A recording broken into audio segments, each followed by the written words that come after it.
To start things off here, we're just going to do some review of our electron pushing arrows, well, that we learned how to do last class. All right, so for this first one here, you're going to draw in the electron pushing arrows that will lead to the product that's shown.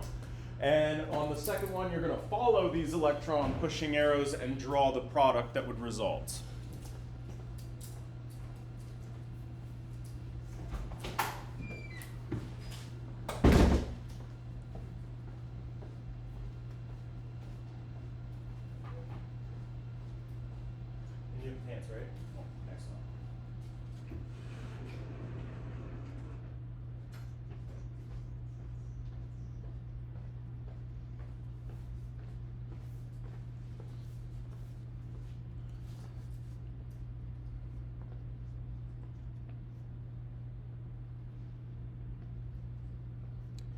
All right, and so that first one, remember, if you're having trouble, you're going to play that spot the difference game. What new bonds do you see? What old bonds do you see disappearing?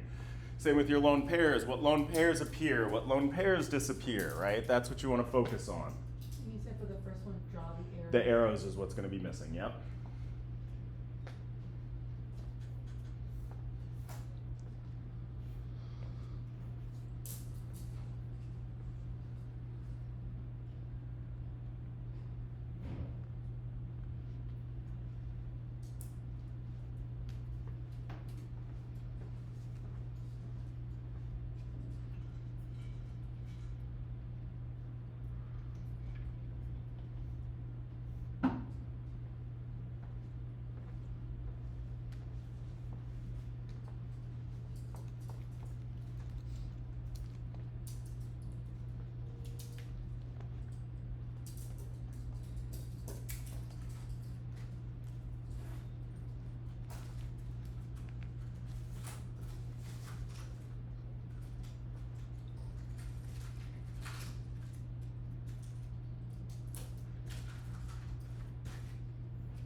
All right, so what bonds are being broken in this first example here? Bond, singular. What is it? The double bond, right? So this pair of electrons right here, I don't see on my product side, okay? And what new bond is being formed in this reaction? We got this one right here between the oxygen and the carbon, okay? So those are my bonds. All right, and then we're also going to pay attention to lone pairs. Do I see any lone pairs disappearing from the left-hand side? Which one is it? What we got? On the oxygen, right, specifically on this hydroxide right here, this lone pair does not appear on the other side. And then on the other oxygen, now we magically have a new lone pair, okay? And again, if we're going to color code things to match here, that bonding pair of electrons that gets broken, that becomes my lone pair on my product side. Likewise, that pink lone pair on my hydroxide, that becomes my new bonding pair on my product side here, right? And that's what our electron pushing arrows are going to show, is the movement of these electrons. So I'm going to have one bond formation arrow starting at that lone pair and pointing to the carbon that's accepting that bond. And then I'm going to have one bond breaking arrow that starts at that pi bond there and ends on that oxygen atom. So that's my electron pushing arrows that would get me to my product here. Okay? So now for this one here, let's look carefully at these arrows and see if we can figure out whether they're breaking bonds or forming bonds. All right, so this top one here, is that a bond breaking arrow or a bond formation arrow? Right, so that would be breaking. And what about the other one? That's going to be a new bond here. So this will be a formation arrow. All right, so I got to get rid of that bromine. That's going to be, pop that thing off. And that pair of electrons that was that bonding pair is now going to show up as a new lone pair on that bromide ion. Okay? Now I wanted to do a specific example using this particular, what's called a cyanide ion, this carbon triple bonded to a nitrogen, because it's really easy to kind of draw incorrectly, all right? So if I'm going to draw my new bond here, first of all, again, even though that's spatially how they're arranged on the page, I don't want to have it pointing down here, right? That looks weird. We're going to point it up here, all right? But now I have this carbon triple bonded to this nitrogen, 2, 3, with the nitrogen on top, okay? And so let me just sort of point out here, this carbon, right? Remember, it's now implicit at the base of that triple bond, okay? So you don't want to have that triple bond directly to that new carbon or to this carbon right here, right? You got to have that one space there. So it's just a really easy thing to draw incorrectly, okay? So just wanted to do this particular example here. All right, and then I'm done. If I'm saying it, probably not, right? So what am I missing? The negative charge, that conservation of charge, right? So remember, that's one thing when you're drawing your products to keep in mind. Because of that cyanide ion on my left-hand side, I have a net charge of -1 on that left-hand side. So I better have a net charge of -1 on the right-hand side as well. And that's going to live on that bromide ion, right? It's got its 4 pairs of electrons. That's bromine with that -1 formal charge. So here are my 2 products here. Cool. All right, so then one more we're going to do. You guys are going to draw in the electron pushing arrows that will connect these 2 here. That will take me from the left-hand side to the right-hand side.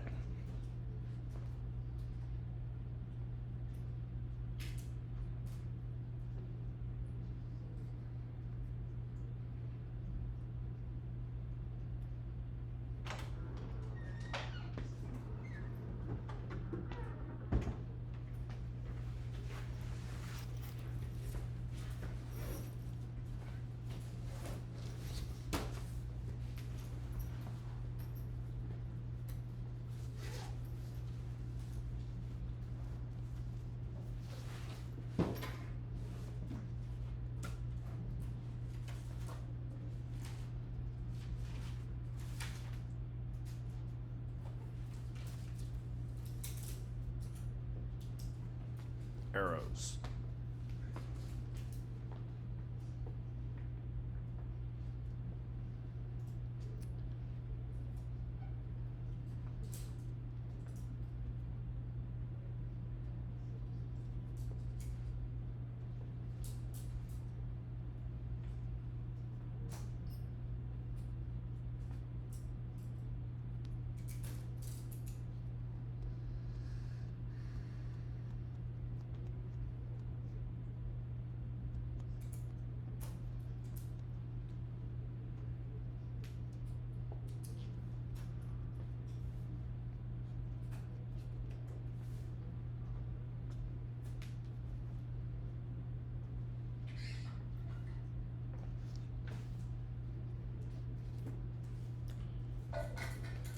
All right, so first of all, let me show you one very easy kind of rookie mistake to make here. You'd actually need 2 arrows to finish this thing off, not just one, okay? And so one big mistake that people make is they're like, all right, I want to move this bond right here over, right?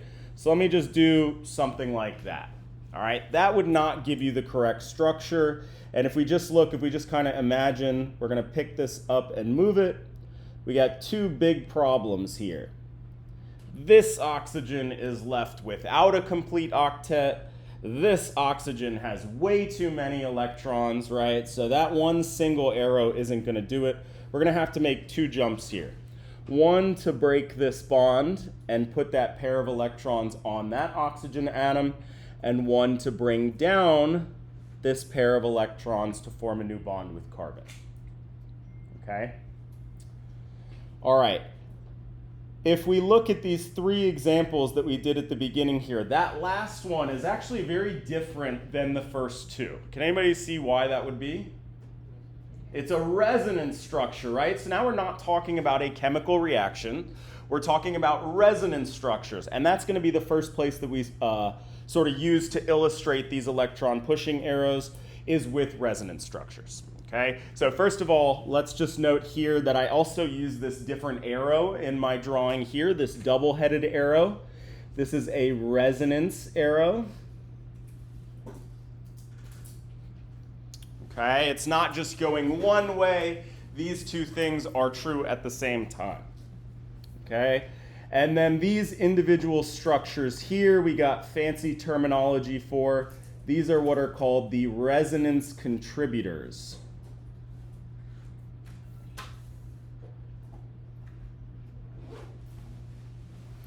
And there's actually one more that we could draw here. So everybody take a second and see if you can't put in that last resonance contributor for the carbonate ion.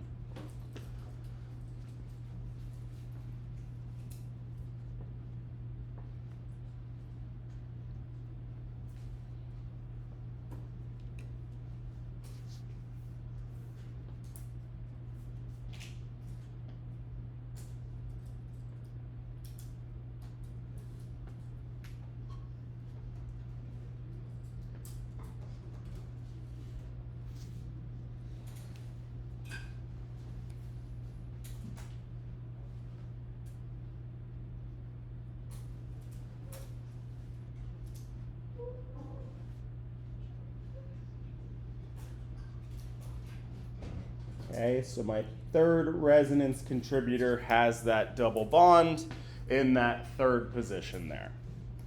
And if we're being good, we can sort of show our arrows that would lead to that 3rd resonance contributor there. Okay, so that's what the topic of today is going to be, is to discuss resonance, something that's been discussed before, but now we're going to throw, a new organic chemistry spin on things.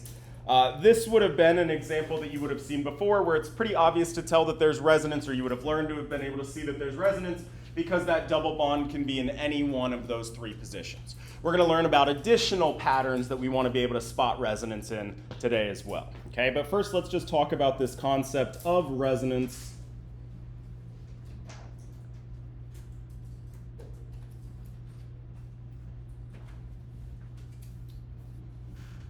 All right, and importantly, right, this is now this shuffling around of electrons, but not a chemical reaction, not making and breaking bonds in the way that we were discussed in those first 2 examples, because this now occurs within a single molecule, right? Shuffling around electrons within a single molecule, not reacting multiple things together, right? So this is within a single molecule.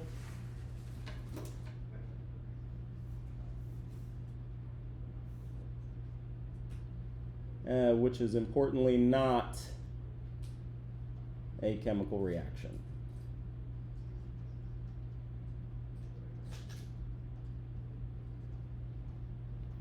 Okay? So we want to introduce some terminology here that's important to resonance structures. So it turns out that our electrons in a molecule we can kind of put into 2 different categories here. Localized electrons. These are electrons that are kind of, we're going to say, stuck in a bond or lone pair. So a simple example would be if we take a water molecule structure here. The electrons that make up this bonding pair right here, they're stuck. They're stuck between that hydrogen and that oxygen atom. They're what we would call a localized pair of electrons. That's the only place you're going to find that pair. Same thing on the other side. And these lone pairs, they're also just stuck on that oxygen atom. They're kind of frozen there. We have a different type of electron called delocalized electrons. And these are electrons that will spread themselves out into multiple positions.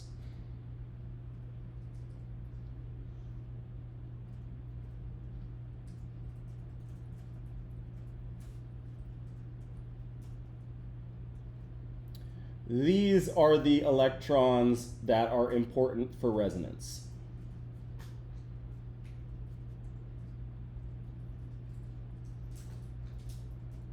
So when you talk about a structure having multiple resonance contributors, resonance structures, you have this molecule that has these delocalized electrons. Okay, so a simple example here would be the nitrite ion.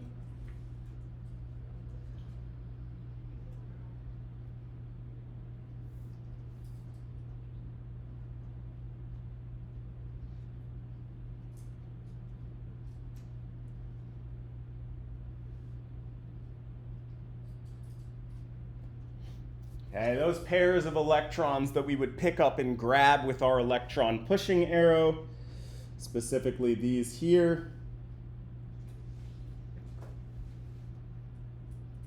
These would be delocalized electrons. Okay? And one important thing that's a little bit of an easy thing to mistake just because of how we represent resonance structures is this molecule is not flipping back and forth between these two structures.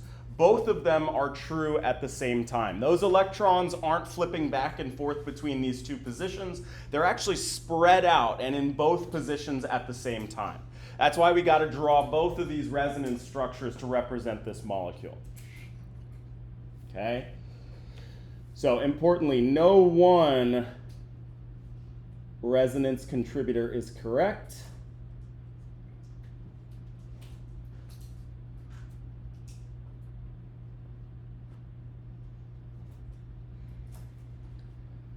All right, it is the hybrid of all resonance contributors.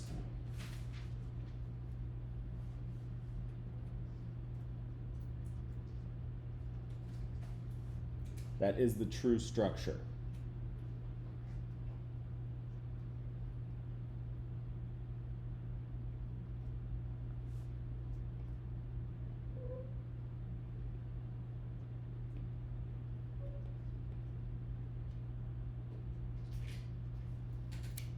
Okay.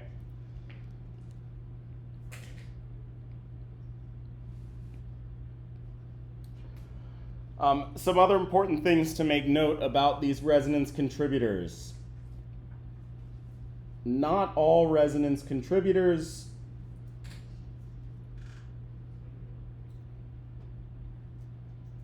are equally stable.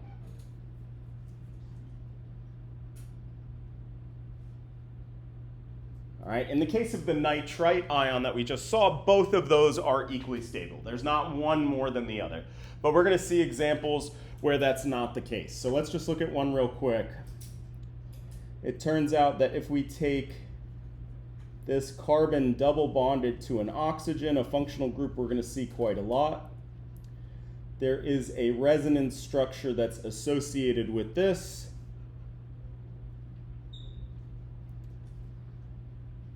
Which has that pair of electrons in that pi bond moving up to that oxygen, giving me this structure here.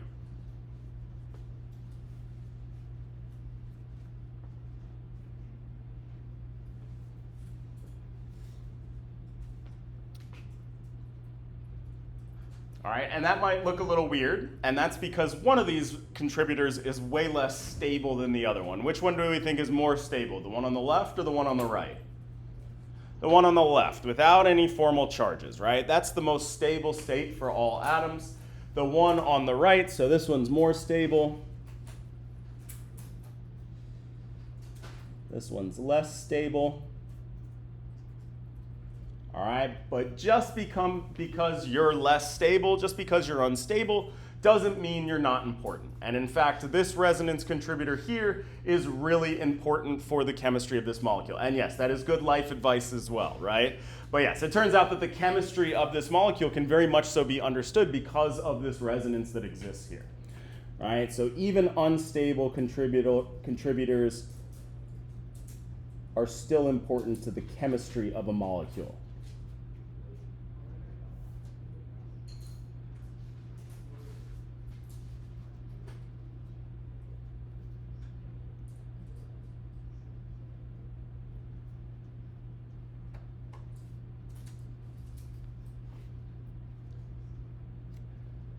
All right, and importantly, the resonance hybrids are always more stable than any individual contributors.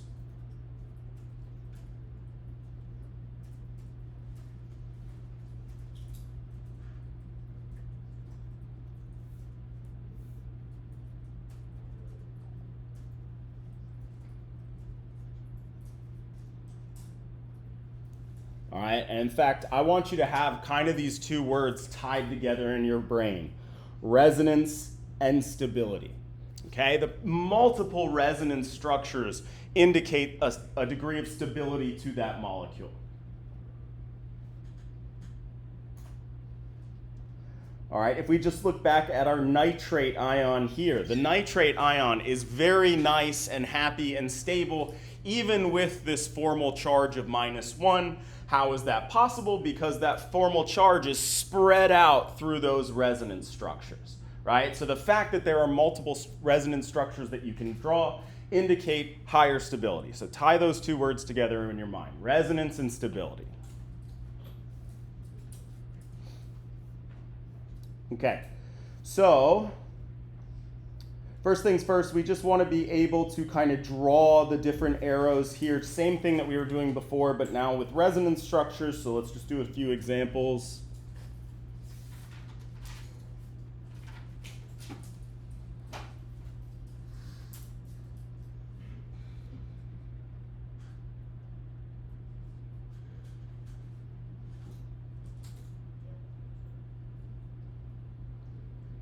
So if I give you the reactant and, I give you both the left and the right-hand side, you're going to put in the arrows. All right, and if I put in those arrows, you're going to follow them for me.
right? So one thing that I just want to point out before we move on here is we haven't done any sort of chemistry in terms of making or breaking bonds between our carbons and our hydrogens, right?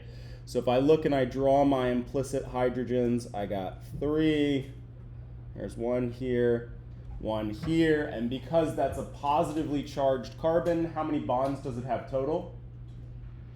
3, right? Carbon, when it has a formal charge of +1, has 3 bonds. And so we can see if I put my hydrogens in on the other side, same number, right? So I'm not increasing or decreasing in number of hydrogens. I'm not breaking any of my single bonds here or changing my formula. All I'm doing is shuffling around, in these these pi electrons, right? So for this, I'm going to pick up that pair of electrons and move them over to make a new bond with that carbon atom. Okay, and when I take that pair of electrons, right, so if we kind of want to visualize this,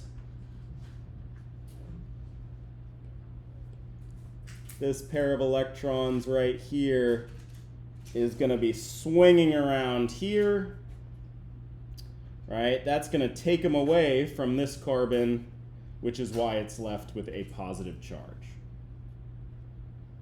I'll just put that back in, boom. Okay. All right, for the next one here, let's just look, is this going to be a bond breaking or bond formation arrow?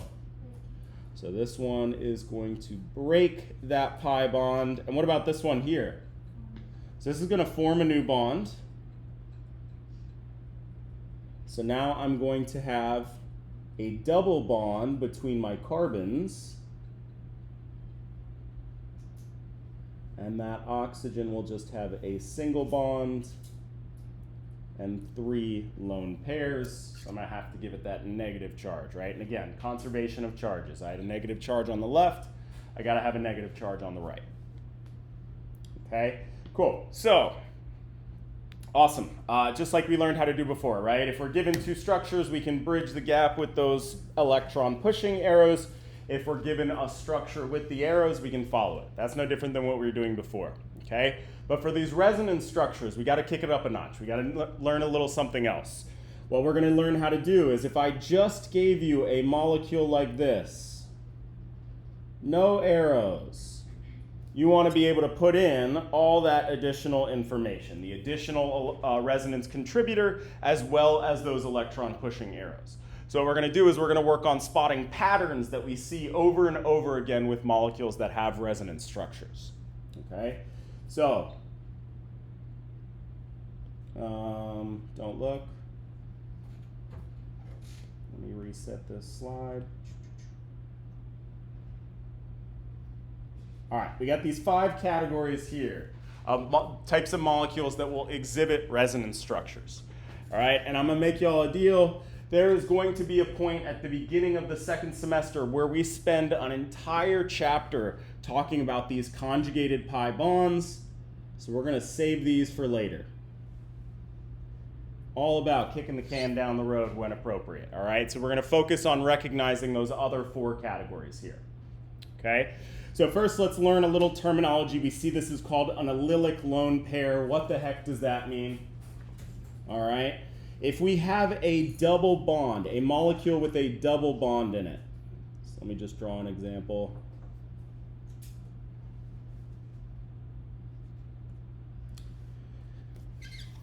The positions that are around that double bond, these 2 carbons here, these are what are called vinyl carbons.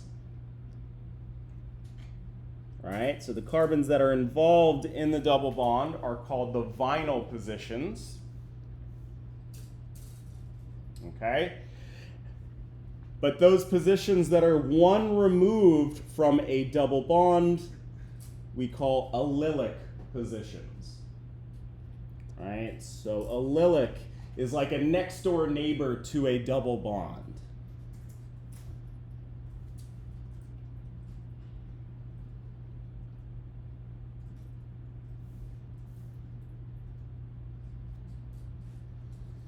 All right, so that would be an allylic position. This one's allylic. This one's allylic. All right, all one removed from that double bond. So the carbons about that double bond are called vinyl, or the positions really, they don't have to be carbons, are called the vinyl positions. One removed from a double bond is called the allylic position.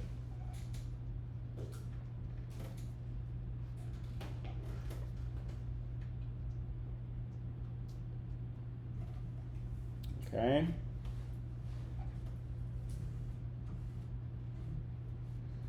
Whoops.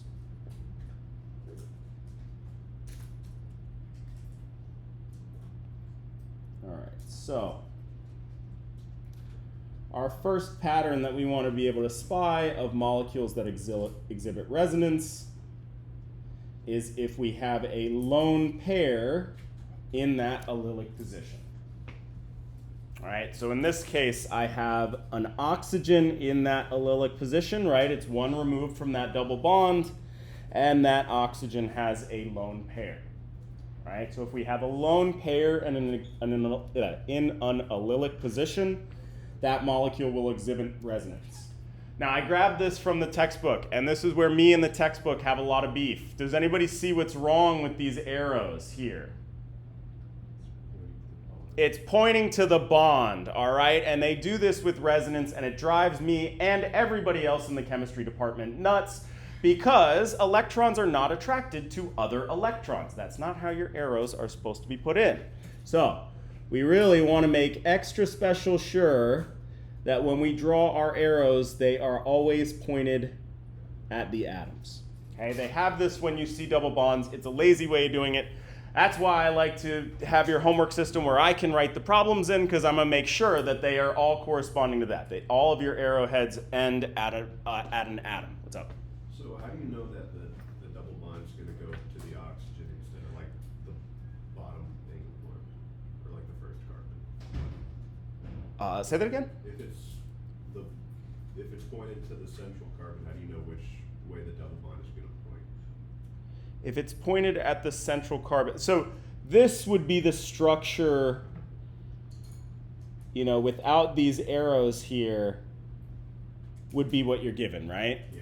And it has that allylic, it has that pair of electrons in the allylic position. So anytime that's the case, it will exhibit resonance of such where the lone pair comes down and kicks that pi bond over. Okay? So let's draw our other contributor here. Right, that's the result of this one here. This, like, following these electron pushing arrows, what would be our other resonance contributor?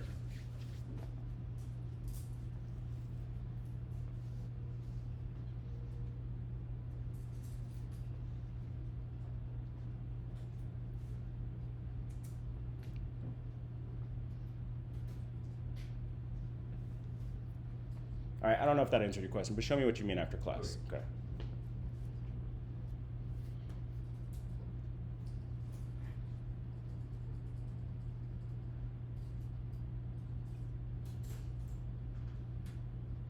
All right, so now we should have a double bond between our oxygen and our carbon. All right, that was this pair of electrons coming down, forming this new bond. And am I done? No, so I got this pair of electrons that has now jumped onto that carbon atom, making a carbanion.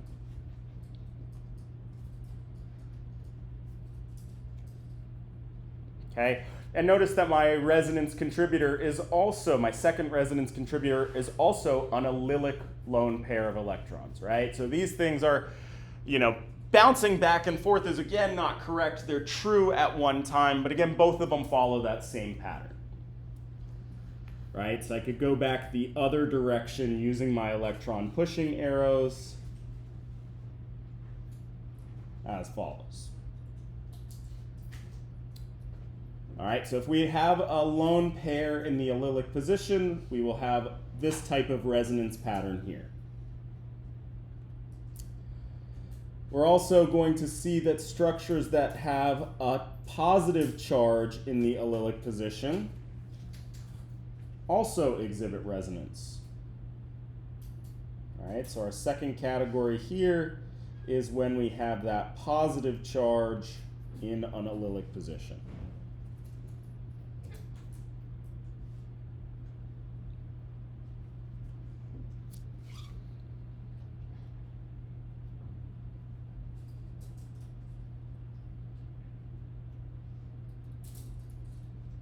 Okay, so take a second and draw the other resonance contributor.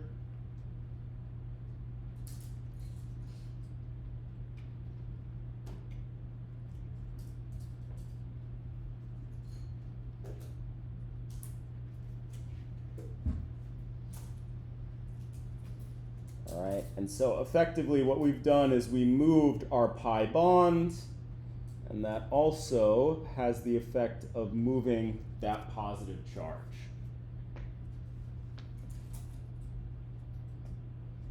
Okay, carbocations are pretty unstable, right? Carbon doesn't like to have a formal charge, never mind the fact that in a carbocation it doesn't even have a full octet, right? So that's a pretty high energy structure. However, an allylic positive charge, an allylic carbocation, is actually quite stable because it's stabilized through resonance, because because effectively that positive charge is spread out across those two positions. So again, just kind of hammering home here, resonance, stability, right? Those two things are linked in our brain. Okay, our third category is when we have a lone pair next to a positive charge.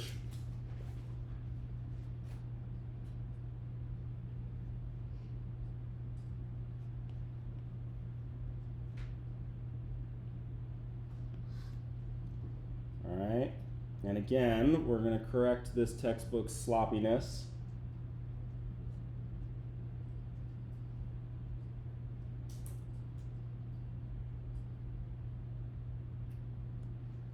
Okay, so take a second to draw the other resonance contributor.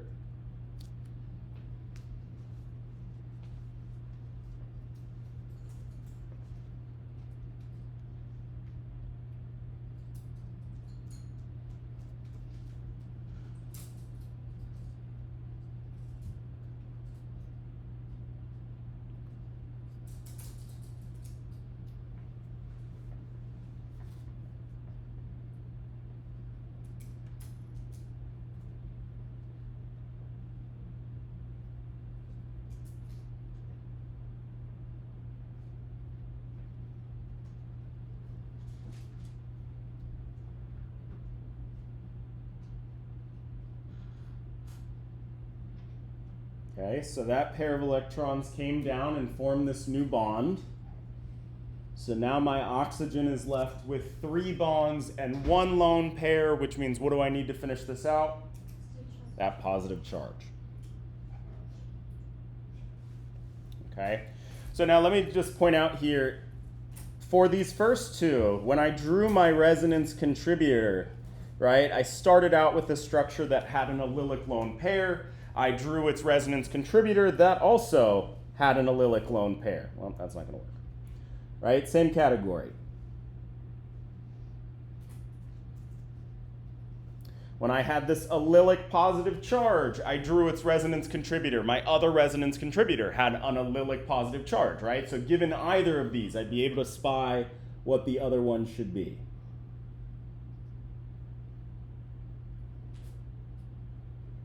Okay? For my last one here, it's a lone pair adjacent to a positive charge. For my other resonance contributor, I do not have a lone pair adjacent to that positive charge, right? They're both sitting on the same atom. So if I was given this, how the heck should I be able to tell that they have resonance? Because that falls into our fourth category here. All right? And that is when you have a pi bond between atoms of different electronegativity.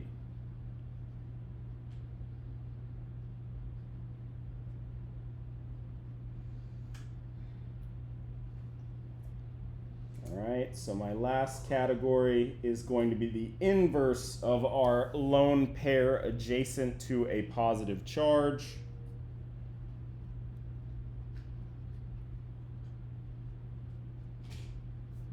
All right, and this would have been that one that we saw before, but just to draw out our other resonance contributor.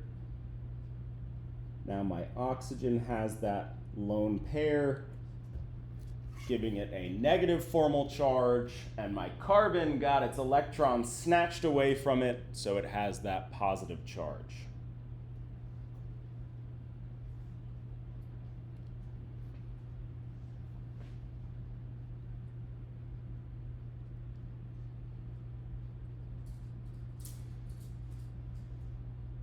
Right, and so what if I was given this one here? How could I tell that this molecule has resonance? Does it fall into any of our four categories here? One above it. A lone pair adjacent to the positive charge, right? So these are sort of inverse of one another in our resonance. This is a lone pair adjacent to positive charge.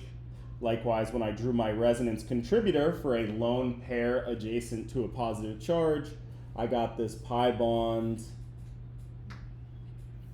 between atoms of different electronegativity.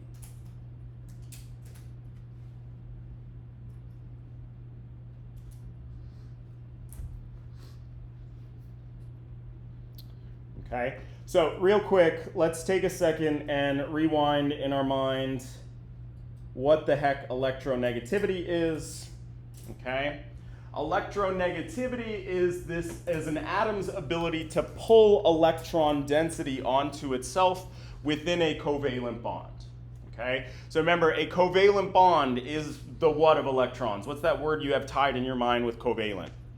The sharing of electrons. And that sounds like everybody's getting along all nice and happy and everything like that. But really, these two atoms in this covalent bond are engaged in this tug of war over these electrons. Okay? And electronegativity is essentially like a ranking of how good an atom is at tug of war, right? Some atoms are really good at pulling that electron density onto itself. What element on our periodic table is like the champion of tug of war here, the most electronegative element? Anybody remember? Holy hell. All right, fluorine is the most electronegative element, right? Fluorine is the tug of war champion when it comes to electrons. If you are in a bond with fluorine, it's going to have pulled most of that electron density onto itself, right? So fluorine is the best, and the closer an element is to fluorine, the more electronegative it is, right? So oxygen, located right next door, is also a very electronegative element. So if we look at our different resonance contributors here, and we go back to this last one here, why does this pi bond between atoms of differing electronegativity have this resonance structure? Because that oxygen atom is really good at pulling that electron density onto itself, right? And that's exactly what it's doing. It's pulling, using our electron pushing arrows here, pulling that electron up onto itself. Okay, cool. So, given just the structure of a molecule, we want to be able to spy whether or not it falls into one of those four categories, right? Whether or not it's a molecule that exhibits resonance. So what I'm going to do is I'm going to put down four structures here. You're going to tell me yes or no, it does or does not exhibit resonance. And if it does, I want you to try to tell me which category it belongs in.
Okay, so we got 4 molecules up here. You're going to try to tell me, does it or does it not have resonance? And which of those 4 categories would it fall into if it does indeed exhibit resonance?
All right, so this very first example here, does this structure exhibit resonance? Let's show of hands. Who thinks yes? And who thinks no? Excellent. Okay, and so which of the 4 categories does this fall into? So we got an allylic positive charge.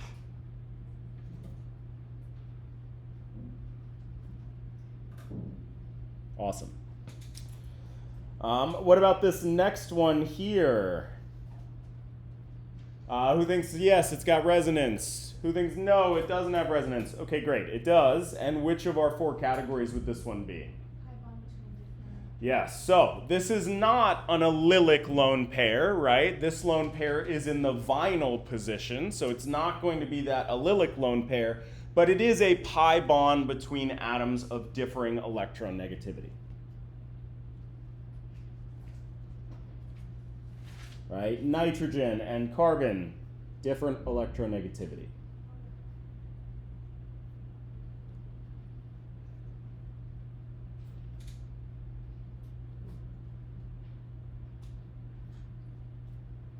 Okay. What about this one right here with its carbon-carbon double bond? Who thinks this one has resonance? And who says no? Excellent, okay? Because this is a pi bond, but 2 carbon atoms have the same electronegativity, right? They are equally as great at tug-of-war, right? There's no one that's going to be able to pull that electron away, so this one has no resonance.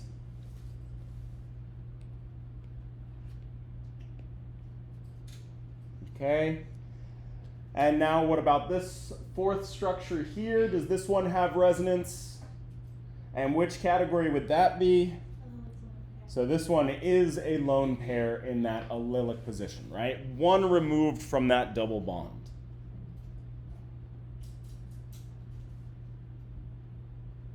Cool. All right, so now given one of these molecules here, we've identified that it does have resonance. What we should be able to do is now draw that second resonance contributor here. Okay, so before we go, let's just sort of note here in our little cheat sheet chart, first of all, one thing that's very helpful that we can sort of pay attention to is that each of these patterns also have this characteristic number of electron pushing arrows that would accompany them, right? So in a allylic lone pair, you'll be drawing 2 electron pushing arrows. All the other 3 categories, there will only be 1 pushing arrow in there. Okay, so that's just kind of a helpful thing to note. There's some other rules that we want to make note of here with regard to resonance structures.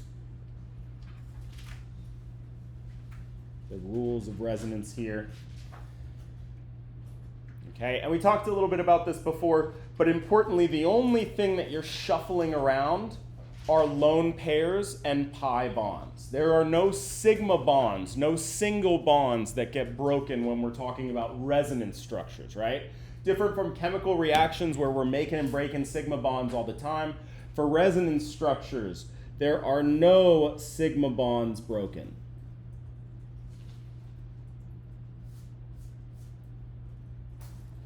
Right? The only thing that we're messing with are pi bonds and lone pairs.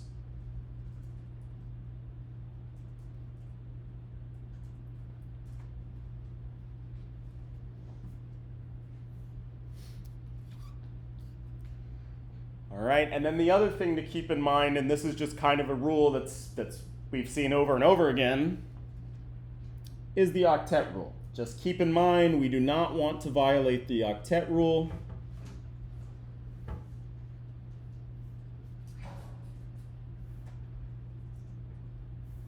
Of any atom, with one important exception. What is that exception? Carbon, and specifically, right, a carbocation, the positively charged carbon.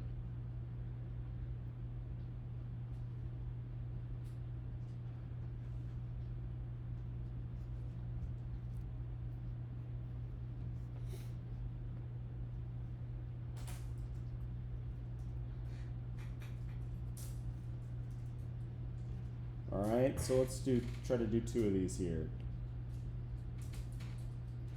I want you guys to take a second and see if you can't draw me both of our resonance contributors for these 2 molecules here, and then the electron pushing arrows that will sort of connect them.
All right, and I guess one more guiding principle that we can kind of put down if we're sort of laying down rules here that might be helpful to think about. If I can find that page. Where did it go? All right.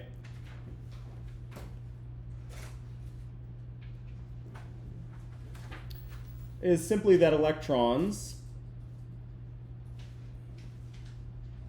are what? What's the charge of an electron?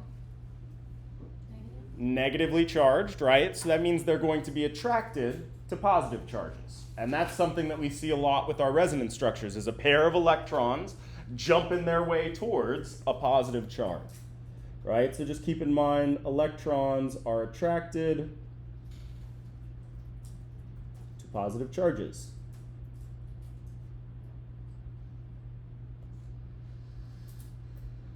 Right, so for our first structure here, my pair of electrons and my pi bond, right? That's the only one I'm allowed to mess with here. I'm only allowed to mess with pi bonds and lone pairs. So my pi bond is going to be attracted to that positive charge. All right, and so that will give me my second resonance structure, where now my double bond has moved over to this position, and my positive charge is now on that terminal carbon.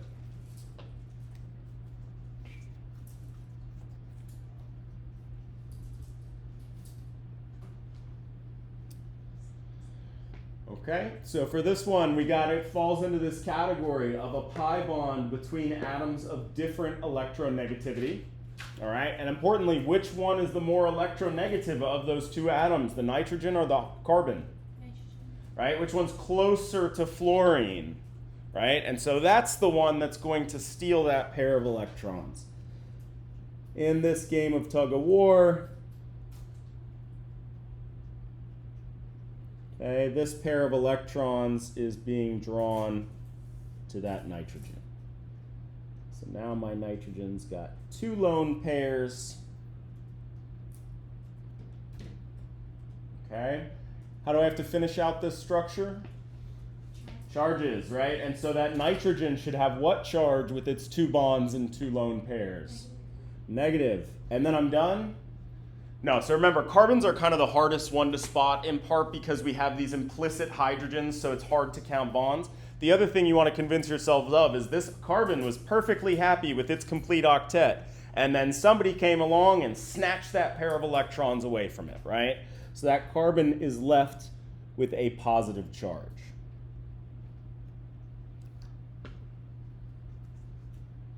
Okay? So importantly, this is this extra bit that we need to learn how to do with our resonance structures. If we think back to the very beginning, those two review problems that you did.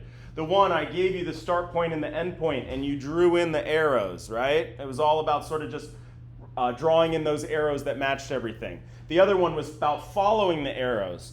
Now you're going to be given a single structure. Boom. And you're going to have to input all of that information, the arrows and the second resonance contributor, all on your own here. Okay? And the good place to start is with that category. Can I recognize that it falls into one of those patterns? In this case, we did this one. This was an allylic lone pair.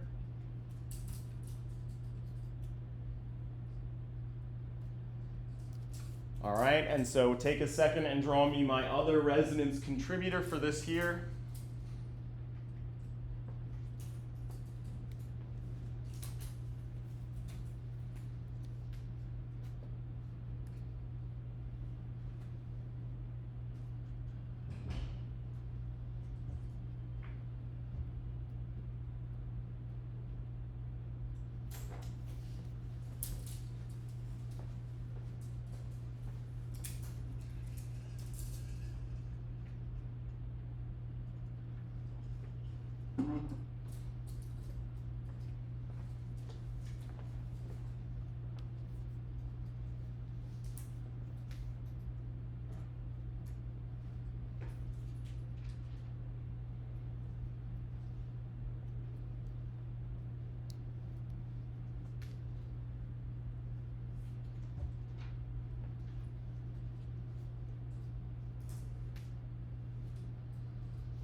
All right, so allylic lone pairs, they follow this pattern that we discussed before, but let's just say that I get to this problem on the exam and all of a sudden I blank, right? I mean, obviously, if you look at a problem and you know exactly what to do, congratulations, great, okay? That's not gonna happen all the time, right? And I think I mentioned before, my favorite place to study chemistry was in an empty classroom on the board, because board work's great. It seems much less finalized than when you write in your notebook, right? You hate making mistakes in your notebook, and on a whiteboard you can just kind of erase and go, right? And that kind of a playing around with the structures are important. So let's just say I get to this here, and I don't remember what I'm supposed to do. So I'm just gonna have to play around here, all right?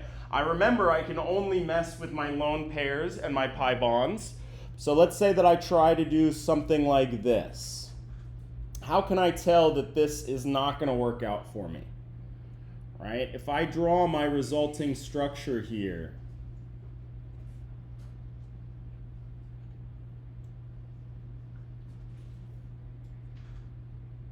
what's wrong? What is it? I got too many electrons associated with that nitrogen there, right? I just broke that nitrogen's octet rule. Can't happen, right? So my point here is make mistakes, play around with it, just try to then spy when something's going wrong, right? This isn't working out for me. Clearly that's not the right move to make. So instead, let's try to bring this pair of electrons down. Okay? That in and of itself, this is on the right track here, but that in and of itself is also not going to do it for me. And again, if I sort of stop there and draw my product, hopefully I can spy a problem. Right, this nitrogen's positive, but what about this carbon here? I even made it all ugly because I didn't know how to draw it, because it has way too many bonds, right? So again, just sort of playing around with things and being able to spy when something's not working is going to be important. And so indeed, for this particular one here, these allylic lone pairs, this was the one category where it's not just one, but two electrons that you're gonna two electron pushing arrows that you're gonna have to draw in. One to bring that lone pair down, but the other one to bounce that pi bond onto, in this case, the carbon atom.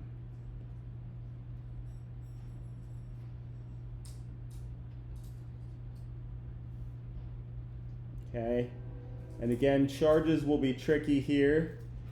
So let's just sort of remember these patterns that we talked about. This nitrogen now has 4 bonds and no lone pairs. So that means it has a positive charge. That pi bond ended up on this carbon here as a lone pair, which means that it has a negative charge.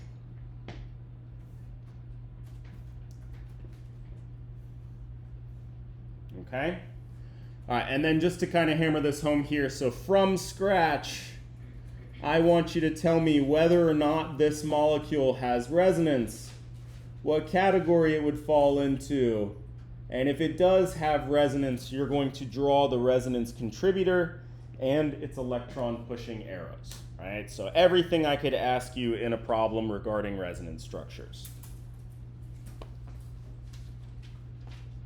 Right, and don't skip that categorization step. It'll really help in terms of figuring out what your next move is, because again, you're going to see the same patterns for everything that falls into that same category.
All right, does this molecule exhibit resonance?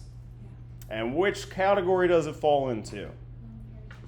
Lone pair adjacent to a positive charge.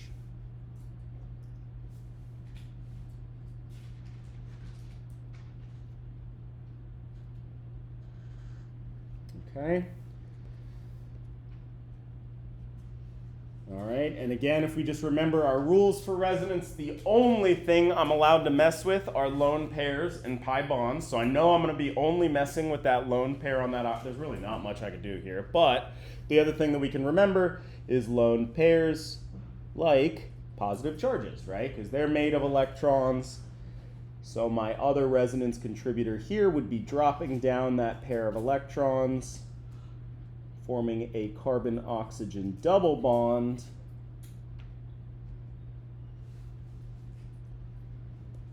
All right, and remember now that oxygen only has its one lone pair and 3 bonds, so it's a positive formal charge. Okay, and I guess the last thing that I could ask you with regard to resonance is to give you 2 molecules. We'll keep this same one. One like this, and give you another one like this that's got the same formula, same charge, but now I'm going to move that positive charge to that second atom, all right, one more over, and ask which is more stable.